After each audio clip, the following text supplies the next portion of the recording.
या ठिकाणी दोन्ही पक्षातील सैन्यामध्ये आपले वाडवडील, आजे, शिक्षक, मामे, भाऊ, पुत्र, नातवंडे, मित्र तसेच सासरे, शुभचिंतक अर्जुनाने पाहिले. तात्पर्य: अर्जुनाने रणांगणावर आपले सर्व नातेवाईक पाहिले आणि त्यांनी भूरिश्रवासारखे आपल्या वडिलांच्या समवयस्क वयस्क व्यक्तींना पितामह भीष्म, सोमदत्त, द्रोणाचार्य आणि कृपाचार्य यांच्यासारखे गुरु, शल्य आणि शकुनी यांच्यासारखे मामा, दुर्योधनासारखे भाऊ, लक्ष्मणासारखे पुत्र, अश्वत्थामासारखे मित्र, कृतवर्मासारखे हितचिंतक इत्यादी सर्व व्यक्तींना पाहिले. त्याने सैन्यातील उपस्थित असलेल्या आपल्या मित्राने पाहिलं. तर पहिल्या शब्दामध्ये पहा, तत्र पश्यांती न पार्था पितृनता पितामहा आचार्य मातुला भात्रा पुत्र पौत्र सखीस्ततैव सुस्वर श्रुतम सैव सैन्येरु भयोरूपी. ह्या शब्दामध्ये जर पाहिलं गेलं तर इथे 10 प्रकारच्या नातेवाईकाचं विश्लेषण केलेलं आहे. किती विश्लेषण केलेलं आहे? 10 प्रकारचं. ते का बरं एवढं डीप मध्ये का सांगतात? की अर्जुनाला नाही का म्हणतात, अर्जुना 10 प्रकारचे रिलेशन असतात तुमच्या लाईफमध्ये. तर ते म्हणतात की पहिलं पितृ म्हणजे अर्थात आपले आजोबा पंजोबा. मग याच्यामध्ये कोण होतं पितृमध्ये? विशेष करून जे भूरिश्रवा होते. भूरिश्रवा कोण होते? पितामह भीष्मांचे काका होते, शंतनू महाराजांचे भाऊ होते. आणि म्हणून तिथून 5 पिढ्या हे युद्धामध्ये मारल्या जातात. किती? आणि 5ही पिढ्याचं वर्णन ह्या श्लोकामध्ये केलेले. तुम्हाला दिसत नसेल वरची वर, पण ह्या श्लोकामध्ये जर एक एक पाहिलं तर कोण कोण होतं? तर सेकंड आहे पितृ अर्थात ताऊ किंवा आपल्या भाषेमध्ये आजोबा किंवा खापर पंजोबा म्हणतात ना, खापर पंजोबा हे पहिली होतं. दुसरं आहे पितामह म्हणजे आजोबा किंवा पंजोबा. मग पितामह मध्ये कोण येते? तर याच्यामध्ये विशेष करून पितामह भीष्म, सोमदत्त आणि भूरिश्रवा हे 3 लोक येतात. आणि या तिन्हीच्या प्रती ते युद्धामध्ये कुंती भोज म्हणजे कोण? कुंती महाराणीचे वडील. त्याच्यानंतर सोमदत्त म्हणजे कोण? भूरिश्रवा आणि सोमदत्त हे भाऊ आपल्या यांचे पुत्र होते. आणि भीष्म म्हणजे पितामह भीष्म, हे दुसरी कॅटेगरी. तिसरं आचार्य म्हणजे कोण? द्रोणाचार्य, कृपाचार्य. आणि कृपाचार्याकडे हे आचार्यगण म्हणजे काय? की विशेष करून अर्जुनाकडे हे श्लोक म्हणण्याच्या माग की आचार्य तुमचे जे गुरु द्रोणाचार्य आणि कृपाचार्य तुम्ही ज्ञान घेतलं ना, हे पण त्या युद्धाभूमी म्हणून त्यांचा उल्लेख केलेला आहे. त्याच्यानंतर मातुला म्हणजे मामा म्हणण्याचं कारण काय? की शल्य हे पांडवांचे सख्खे मामा, खास करून जे नकुल आणि सहदेव ना, नकुल सहदेवाच्या आईचं नाव कोण होतं? माद्रीचे सख्खे भाऊ होते कोण? शल्य. पण शल्य कौराच्या बाजून कसे गेले? त्याचं कथा अशी येते की जेव्हा युद्ध ठरलं महाभारताचं, आणि युद्ध ठरल्यानंतर जो दुर्योधन होता त्याने काय केलं? शल्य एक अक्षय सैन्य घेऊन येतोय, तर रस्त्यामध्ये ते अतिशय त्याची अवभगत केले, एवढं वेलकम केलं, एवढं त्याचं काळजी घेतली. आणि त्याचा एवढा आदर सत्कार केल्यानंतर शल्यने विचार नाही केला, काय म्हटलं? ज्यानं कोणी एवढी आदर सत्कार केलेले मी त्याच्या बाजूने युद्ध करेल. आणि जशी अशी घोषणा केला, लगेच दुर्योधन बाहेर आला, मी केलं हे सगळं, चला माझ्यासोबत. म्हणजे किती काय म्हणे डुप्लिसिटी किंवा जे काय म्हणतात पॉलिटिक्स जो पर्सन आहे ना, आजचे पॉलिटिक्स दल बदलू येतं, कधी कळत नाही. आज झेंडा याचा होता, दुसऱ्या दिवशी यानं दुसरा झेंडा घेतला, कळत नाही. आजकालचे पॉलिटिक्स मध्ये विचार काय हेच नाही राहिलेले, सत्तेशी सगळे असो. तर तिथे शल्यने जेव्हा केलं तर शल्यने विशेष करून युधिष्ठिर महाराज म्हटले, मामा तुम्ही तिकडे गेलेले. मग युधिष्ठिरला विचारलं की मी काय करू शकतो? तर युधिष्ठिर महाराज म्हटले, जेव्हा मला गरज राहील तेव्हा मदत करा. आणि मग विशेष करून नकुल सहदेव गेल्यानंतर म्हणले, मामा तुम्ही त्या बाजूने वचन पालन करा. पण आता जो कर्ण आहे ना, तो भगवान कृष्णाचे आपल्या अर्जुनाचे युद्ध करतो.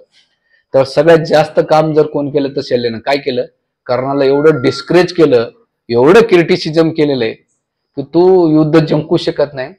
कारण युधिष्ठिर महाराज सांगितलेलं आहे की कर्णाला जर हरवायचं असेल तर त्याचं मनोरथ तोडायचं काम तुम्ही करा मामा. डायरेक्टली तुम्ही मला मदत नाही केली हरकत नाही, पण तुम्ही रथावर बसून प्रत्येक शब्दाला टोमणं मारायचा. आणि कर्ण एवढा इरिटेट झाला होता की मी याला कुठून चुकून घेतलंय. कारण की शल्याचा इगो काय झाला होता, शल्य महारथी होता, पण दुर्योधनाच्या सांगण्यावरून त्याला सारथ्याला नेले. आणि सारथ्य म्हणजे काय? की ज्याचा काही व्हॅल्यू नाही, कारण कर्ण म्हटलं तर की अर्जुनाच्या बाजूला कृष्णासारखा सारथी आणि माझ्याकडे तसाच पाहिजे. तर त्यावेळेस म्हटलं की हा सैन्यामध्ये एकमेव चांगला रथ जर कोणी असेल एकदम एक्सपर्ट असेल ते म्हणजे शल्य मामा आहे. आणि जेव्हा शल्य मामाकडे प्रपोज गेले की काय करायचं ते आधी तर तयार नाही झाले, पण मग दुर्योधन एवढं कन्व्हिन्स पॉवर होते बघा ना, जे आसुरवरतीचे लोक असतात ना ते खूप कन्व्हिन्स पॉवर करतात. आणि त्याचं ऐकलं आणि ऐकल्यानंतर मग ते डिस्करेज करायचं. म्हणून इथे विशेष करून मातुला आणि दुसरं शकुनी मामा. शकुनी मामानं काय केलं होतं, शकुनी मामा इथं का आला गांधार देश, तेव्हापासून गांधार बदनाम. बरं, आजचं गांधार म्हणजे अफगाणिस्तान. ते गांधारीने शाप दिला, त्याचा परिणाम आतापर्यंत भोगावा लागतो आपल्याला. तर गांधारचं कसं झालं, हे जो शकुनी होता तो युद्धभूमीमध्ये का आला किंवा यांच्या कौरवासोबत का राहिलं ते युद्ध राज्य सोडून, त्याचं कारण असं होतं की जेव्हा धृतराष्ट्राचा युवा ठरवायचा होता तर पितामह भीष्म गांधार नरेशकडे गेली की तुझी कन्या अतिशय सुंदर आहे, ती कन्या माझा जो पुतण्या आहे त्याला तू देत का नाही. तर त्यावेळेस ते कळलं की पुत्र तर आंधळा आहे, तर माझी मुलगी कशी देईन. त्यावेळेस ही गांधारी ऐकते, म्हणली की माझा पती होणारा आंधळा असेल तर मी पण माझ्या डोळ्याला पट्टी बांधेल. आणि ही जेव्हा तिने प्रतिज्ञा घेतली त्यावेळेस शकुनी बाजूलाच होता. आणि शकुनी काय म्हणतात की जीवनभर या पितामह भीष्माने, जे भीष्म होते, माझ्या बहिणीला आंधळं राहावं लागलं आणि माझ्या बहिणीचं लग्न आंधळ्याशी ठरवल्यानंतर मी यांच्या सगळ्या कुळाचा जोपर्यंत नाश करत नाही तोपर्यंत मी कुठं राहील, कौरवच्या याच्यामध्ये राहील. आणि सगळ्या कारणाचं पॉयझन भरायचं का, याला म्हणतात स्लो पॉयझन. सगळ्यात कपटी आणि दंबी असेल त्याने आपल्या वडिलांच्या हाडाचं काय केलं माहितीये का, कवड्या बनवल्या. का बरं केल्या होत्या, एक न एक दिवस पांडवांना हरवीन टाकणं, म्हणजे बापाला सुद्धा सोडणं, एवढा त्याच्यामध्ये कपट आणि खुन्नस होती. ह्या गोष्टीसाठी तो शकुनी कुठून आला, शकुनी मामा इथे हस्तिनापूरमध्ये राहू लागला. आणि हे त्याच्यामुळे मामाचं होतं. आणि तिसरं विशेष करून ते म्हणतात की दुर्योधन हा मूर्तिमान कली होता आणि शकुनी हा मूर्तिमान द्वापार युग होता. आणि याच्यामुळे हे भेटलं. तिसरे भारता म्हणजे भाऊ. भावामध्ये कोण होते, दुर्योधनाचे 100 भाऊ आणि आणखीन एक भाऊ होता युवत्सवा. युवत्सा धृतराष्ट्राची एक दासी होती, अतिशय सुंदर होती आणि तिच्या पोटी हा युवत्सव जन्माला आला होता. म्हणून जेव्हा युद्ध ठरलं आणि युद्धाच्या पहिले युधिष्ठिर महाराजांना अनाउन्समेंट केली. काय अनाउन्समेंट केली की माझ्या बाजूनं कोणाला जर कौरवाच्या बाजून जायचं असेल तर जाऊ शकतो आणि कौरवाच्या बाजूनं कोणाला यायचं असेल तो येऊ शकतो.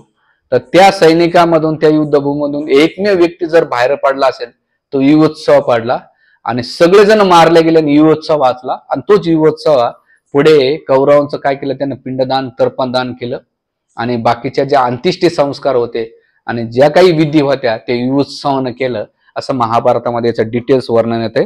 आणि त्याला जो हक्क पाहिजे तो हक्क नाही भेटला, पण त्याला नाही का पांडवांनी नंतर मग त्याला थोडंसं धन हे देऊन त्याचा पालनपोषण केलं, याचं वर्णन महाभारतामध्ये येते. त्याच्यानंतर पुत्रा म्हणजे कोण, पुत्रगण. पुत्र म्हणजे विशेष करून द्रौपदीचे 5 पुत्र आणि अर्जुनाचे 5 पुत्र होते. 5 पुत्र कोण होते अर्जुनाचे, 4 पुत्र, जे सुभद्रापासून अभिमन्यू जन्माला आला, त्याला सौभद्री पण म्हटले जाते. सेकंड श्रुतकर्मा म्हणजे द्रौपदीपासून श्रुतकर्मा नावाचा पुत्र जन्माला आला. तिसरा जो इरवान होते, इरवान म्हणजे कोण, नागकन्या, हिच्यापासून नागकन्या उल्पीपासून इरवान नावाचा मुलगा जन्माला आला. त्याच्यानंतर चित्रगंधा, जी मणिपूर आहे आजकाल मणिपूरची, तर ती सासरवड होती अर्जुनाची, तिच्यापासून बब्रुवान नावाचा मुलगा जन्माला आला. आणि त्याच्यापासून आणखीन एक पुत्र होऊन गेला, त्याचं नाव होतं चित्रमान. त्याला कोणी पुत्र नसल्यामुळे तो युद्धामध्ये त्यानं भाग घेतला नाही, मणिपूरच्याच याच्या राजाच्या. तर अशा 4 बायका होत्या अर्जुनाच्या. किती होत्या, 4 बायका. आणि असे एवढ्या पोरांचं वर्णन आहे. आणि पौत्र म्हणजे नातुगण. नातुगण म्हणजे कोण, इथे जास्त नाव येत नाही गीतेमध्ये आणि महाभारतामध्ये, पण दुर्योधनाच्या पुत्राचं नाव येतं लक्ष्मणा, त्याचं नाव इथपर्यंत वर्णन केलं जाते. आणि मग बाकीच्या हिस्ट्रीमध्ये येते सखिना म्हणजे मित्रगण. श्लोकामध्ये बघा, मित्रगण मध्ये कोण, विशेष करून अश्वत्थामा हा कौरवांचा आणि पांडवाचा लहानपणापासून मित्र होता. त्याच्यानंतर जर पाहायला गेलं तर हा अश्वत्थामाने काय केलं, द्रौपदीच्या 5 पुत्राचा वध केला होता. पण द्रौपदीनं काय केलं, दयावस्थित न्याय आणि दंडाचा भाग घेतला. म्हणजे कौरवाला मारताना ती ना दंड स्वीकारला होता, कारण कोणी स्त्रियाच्या प्रती अपराध करू नये. पण जेव्हा व्यक्तिगत जीवनात अपराध झाला आणि व्यक्तिगत अपराध झाल्यानंतर त्यानं द्रौपदीनं काय केलं, अश्वत्थामाला माफ केलं होतं. म्हणून इथे त्यांनी एक शब्द वापरलेला आहे, सखी म्हणजे मित्रवत. चौथा आहे सुस्वरा, सासूर, आपलं सासरा, सूर, आसुरा आणि ससूर. हा, तर याच्यामध्ये सासरा कोण आहे, द्रुपद आहे, द्रुपद महाराज, द्रौपदीचे वडील. त्याच्यानंतर यांचं वर्णन येतं आणि बाकीचे बऱ्याच जणांचे सासरे इन्व्हॉल्व होते, त्यांचं एवढं काही डिटेल्स येत नाही. त्याचं सुरदम, सुरदम म्हणजे मित्र हितचिंतक, आणि ते कोण होते, पांडवाच्या बाजूना भगवान कृष्ण. गीतेमध्ये भगवंत गीतेमध्ये म्हणतात 5वा अध्याय श्लोक नंबर 29, भोक्ताराम यज्ञ तपसा सर्व लोक महेश्वरम सुरदम सर्वभूतानाम ज्ञात्मा माम शांती मूर्छेती. 5.29 त्याच्यामध्ये सुरदाम हा शब्द वापरलेला आहे. कोण आहे सुरद, 5.29 काढला. हा, तर याच्यामध्ये सगळ्यात महत्वाचं सुहृद जे कोणी असेल. का बरं सुहृद हा शब्द वापरलेला आहे, कारण बाकीचे जे संबंध आहेत ते जोपर्यंत शरीर आहे आणि वस्तू आहे तोपर्यंत तुमचे संबंध राहतात, आणि एकदा वस्तू गेली आणि शरीर गेले की तुमचा संबंध काय होतो, नाश होतो. आणि म्हणून आत्म्यासोबत कोणी जर राहत असेल, शेवटपर्यंत यवनीमध्ये फिरत असेल, तो सुहृद म्हणजे भगवान कृष्ण परमात्मा रूपानं राहतात. म्हणून भगवंत इथे आचार्य सांगतात की बाकीच्या जे 9 लोक आहेत, 9 गोष्टी आहेत ना, त्या काळानुसार शरीराबरोबर आणि वस्तूवर नष्ट होणार आहे. बघा आपल्या जगातले संबंध किती कपटी आहेत. बघा मी तर लेडीज मध्ये माझ्या परिवारामध्ये साडी चांगली दिली ना तर संबंध चांगले, भावजयना किंवा बहिणीना किंवा साडीमध्ये खराब येऊ द्या, त्यांची किती एकुण्याकाच्या बाप, किती दुनियाचं हिस्ट्री काढत राहतात त्या. आणि पुरुषामध्ये पण आहे. म्हणजे आपले संबंध किती आर्टिफिशियल, वस्तूवर आधारित संबंध आहेत आपले. वस्तू खराब झाल्या किंवा कमी जास्त झाले, संबंध मला वाटतं माझ्याकडेच होता, तुमच्याकडे होत नाही का? होते ना? हा होतं ना. तुम्हाला असा प्रश्न पडला की काय नाही, अरे मी पाहिलंय सगळं. लग्नात जावं, साडीमध्ये कलर बदल हो बाबा, अरे बाप रे बाप, ते अख्खं लग्न डोक्यावर घेतात. हा, कोणाला कशाच पडलं, नवरदे नवरीला एकूण कसं पडतं, वराला खाल्याचं पडतंय, आणि जे वराडणे असतात त्यांना साड्याचं पडतंय. कोणाला कशाचं पडलं वेगळं. तर सांगायचा मुद्दा इथे, हे सगळं सांगण्याचा मुद्दा काय, ते चेष्टाचा विषय वेगळा. सुहृद म्हणजे भगवंत म्हणतात ह्या जगातला हितचिंतक मीच आहे, आणि जो माझ्याशी मैत्री करतो तो शाश्वत काळापर्यंत राहतो. म्हणून सुहृद शब्द वापरलेला आहे. आणि यासाठी ते म्हणतात की कलियुगामध्ये जर पाहिलं गेलं, 5 मिनिटं घेतो शेवटचे आणि एंड करू आपण या श्लोकाला, की देव आणि असुर काळानुसार काय झाले माहिती, वेगळे झाले. पहिले सत्ययुगामध्ये वेगळ्या वेगळ्या ग्रहावर असुर राहायचे, ठीक आहे. त्याच्यानंतर द्वापर युगामध्ये, त्रेतायुगामध्ये एकाच लोकामध्ये आले, कोण, रावण आणि राम आले. त्याच्यानंतर द्वापर युगामध्ये एकाच परिवारामध्ये आले, कोण, कौरव आणि पांडव. आणि कलियुगामध्ये एकाच शरीरामध्ये आलेले आहेत. म्हणजे आपले अनर्थ, काम, क्रोध, लोभ, मद, मत्सर्य, चांगल्या गोष्टी पण आणि वाईट गोष्टी आहेत. तुम्हाला बाहेर युद्ध करायची गरजच नाही पडत, तुमच्या हृदयामध्ये ना आतमध्ये. म्हणून मी मागे एक शब्द वापरला, बाहेर युद्ध जिंकणं सोपं ना, आंतरिक युद्ध जिंकायला कठीण आहे. म्हणून आपल्या दुश्मन बाहेर नाही, तर आपले दुश्मन कुठे बसलेले आहेत, आतमध्ये बसलेले. हे ज्याला कळालं ना तो सुखी आहे. तुम्ही नाही नाही माझ्या दुःखाचं कारण हा येतो येतो, अरे येड्या सोडून दे ना सगळं. तर गेल्यानंतर मग अर्जुन काय करतो इथे, मग अर्जुनाचा दृष्टिकोन काय, तर 2 गोष्टीच्या लेवलला. तर तुम्ही श्लोक कडे जा, काय गेलेलं इथं, इथे एक शब्द वापरला, कोणता, अर्जुनाने पाहिलं काय पाहिलं, ते म्हणतात की 2 स्तरावर पाहिलं. एक म्हणजे संबंधी पाहिले, सैनिक पाहिले, आणि शत्रू पाहिल्यानंतर ते काय झाले की त्यांची विचलित अवस्था झाली. पण सैनिकाला आणि जे शत्रू पाहिले त्यांना एवढा फरक पडला नाही, पण नात्याला पाडल्यानंतर जास्त फरक पडतो. म्हणून दुःख होतं ना, बघा ना, गलीत कोणी वारलं ना आपल्याला एवढा फरक पडत नाही, पण ब्लड रिलेशनचं वारू द्या कोणी, रक्ताचं वारल्यानंतर काय होतं माहिती का, जास्त माणूस काय होतंय, डिस्टर्ब होतं, आसक्त होतंय. म्हणजे आपण ज्याला कोणी मानतो, म्हणून अर्जुनाला म्हणतात की पहा एवढे लोक, तुझ्या ब्लड रिलेशनचे आहेत ना, हे सगळे तुझ्या ब्लड रिलेशनचे, म्हणून तुझ्या दुःखाचं कारण आहे. आणि म्हणून हे म्हणतात की एकाच शिक्याचे दोन बाजू आहेत, भौतिक संसार आणि भौतिक शरीर. हे तुम्ही जेवढं याच्यावर प्रेम करतान, जेवढं याच्यावर स्नेह ठेवतान, तेवढं तुमच्या दुःखाचं कारण बनणार आहे. म्हणून आचार्य सांगतात की खरे संबंध, याचा अर्थ सगळ्याला सोडायचा नाही. याचा अर्थ काय आहे की आपल्या परिवारामध्ये सगळ्याला धरून चालायचं. याचे 10 वर्णन केले ना, याचा अर्थ नाही की मी गीता सांगितल्यानंतर तुम्ही घरी जाऊन भांडण करायचं, सगळं मोह माया आहे, सगळं नश्वर आहे आणि सगळं सोडायचं नाही. याचा मेन केंद्रबिंदू सांगण्याचा उद्देश आहे, याच्यामध्ये जर मध्येमध्ये भगवान कृष्ण असेल तर संबंध सुद्धा पवित्र होतात आणि याला भगवत भक्ती म्हटल्या जाते. म्हणून आपल्या घरातले जेवढे संबंधी लोक आहेत त्यांना येणे प्रकारे गीतेच्या अध्ययनामध्ये भगवत भक्तीमध्ये लावणं महत्वाचं आहे.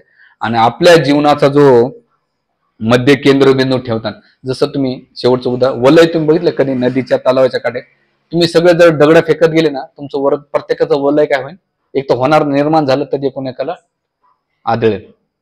पण एका ठिकाणी सगळ्यांचे दगड जर टाकले तर ते वलय खूप मोठं होत आहे, बरोबर. त्याच प्रकारे आपल्या जीवनाचा परिवाराचा केंद्रबिंदू भगवान कृष्ण जर ठेवले तर घरामध्ये स्वतःची इच्छाच राहणार नाही, कारण घराचे मालक कोण असणार आहे, भगवान कृष्ण असणार आहे. आणि तुमच्या घरातले जे काही बनतं ते भगवान कृष्ण असेल. म्हणून आमच्या भक्तांच्या घरी विठ्ठल रुक्मिणी असतात, राम लक्ष्मण सीता असतात, राधा कृष्ण असतात, गौरनेता, जगन्नाथ बलदेव सुभद्रा असतात.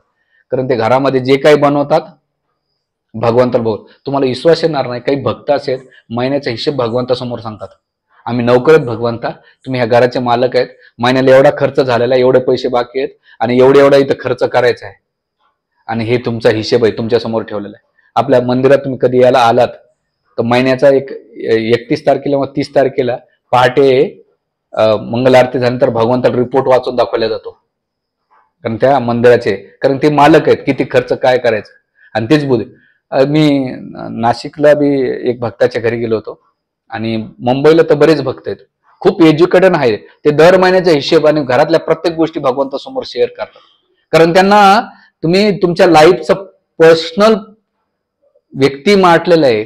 जर तुम्ही दगडाचं म्हटलं ते दगडच आहेत, पण तुम्ही त्यांना जर भगवंत मानतात ना, मग जेव्हा तुम्ही भगवंताला केंद्रबिंदू मानतात, त्यांना सगळ्या गोष्टी करतात, तर कलह होण्याचा आणि वादविवाद होण्याचा विषयच कुठे येतो, स्वतःची इच्छा आकांक्षाच राहण्याचा विषयच राहत नाही.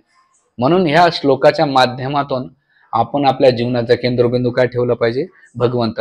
तुम्ही कधी आरत्या मानतात का सगळेजण, त्याच्या शेवटी एक श्लोक आहे, कोणता आहे का लक्षात आहे, कोणा हिट लागतो? नाही नाही नाही, तमेव माता बंधू, काय श्लोकाचा अर्थ काय, सगळे पोपट्यासारखं पाठ म्हटले. तमेव माता म्हणजे कोणी, भगवंता तुम्ही, तमेव पिता भगवंत, त्याच्यानंतर तमेव बंधू, तुम्ही माझे बंधू आहेत, त्याच्यानंतर काय, सखा म्हणजे कोण आहे, तुम्ही भगवंत, मित्र पण तुम्हीच आहेत, द्रविणा म्हणजे कोण, पैसे तुम्ही माझेच आहेत, कारण ते पैसे त्यांचेच आहे ना. आणि नंतर शेवटी काय म्हणतात, तमेव मम्य काय शिव देव, म्हणजे सर्व काही तुम्ही आहेत. मग याचा अर्थ तुम्हाला कधी कळाला नाही. मग आपण ह्या भौतिक जगात याला म्हणतो हे माझे आहेत, ते माझे आहेत. म्हणजे मला तर कधी कधी प्रश्न पडतो, हे तुम्ही म्हणा घालीन लोटांगण वंदीन चरण डोळ्यानं पायन तुझे रूप, मग त्याच्या अर्थाचं जर डीप मनीन पाहिलं तर काय होते, घालीना लोटांगण बरोबर खाली जमिनीवर, वंदीन चरण म्हणजे भगवंत चरण, डोळ्यानं पाहिन तुझे रूप, मग तुम्ही जागेवर का फिरतो, हा काय फिरतात, सगळे फिरतात म्हणून फिरतो ना, किंवा गणपतीचा मोदक भेटणार आहे बाबा जावं लागतं, नाही, त्या अर्थ समजला पाहिजे. तर ह्या श्लोकाचा आपण जेव्हा म्हणतो तेव्हा आपल्या मनामध्ये हे जेवढं वर्णन केलं ना भगवंता, म्हणून कृष्ण म्हणता, तुकाराम महाराज म्हणतात, कृष्ण माझी माता, कृष्ण माझा बंधू, कृष्ण बंधू सगळा सोय रे, कृष्ण माझा पहिलं तिरू, हा सुंदर अभंगामध्ये म्हणते. तर जेव्हा कधी हे श्लोक म्हणतात तेवढं तुमच्या मनामध्ये कोण आलं पाहिजे, भगवंत आले पाहिजे. हरे कृष्णा कृष्णा कृष्णा